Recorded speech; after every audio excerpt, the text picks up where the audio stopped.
Tuan-puan buka sahaja akaun emas secara percuma. Saya invite dalam grup support bagi bimbingan. Kita menabung dengan cara yang betul. Kalau tuan-puan nak jadi dealer macam saya pun boleh, tak ada masalah. Cuma langkah pertama memang kena buka akaun emas secara percuma. Aktifkan akaun. Tak kisah walaupun serendah 1 gram. Tak kisah walaupun serendah 100. Tuan-puan, saya nak bagi satu benda kepada tuan-puan. Saya nak bagi tahu satu benda kepada tuan-puan. Tuan-puan buat tabungan emas hari ini serendah 100. Tuan-puan nak jual besok boleh. Tuan-puan buat tabungan emas serendah 100 dalam akaun GET ni.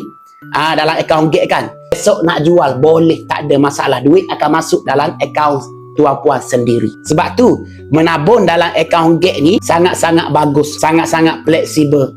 Apabila kita buka akaun emas secara percuma, kita boleh akses segala apa yang ada di syarikat public group. Boleh tengok item emas, boleh tengok naik turun harga emas 72 kali sehari, setiap kali 20 minit. Sebab tu mana-mana yang buka akaun emas secara percuma, saya sarankan aktifkan akaun walaupun serendah 100. Jangan risau, walaupun kita aktifkan serendah 100, kita boleh jual secara online saja. Duit akan masuk dalam akaun kita sendiri. Jadi tuan-puan yang belum ada lagi akaun emas, pergi dekat bio TikTok saya tu, buka dulu akaun emas secara percuma.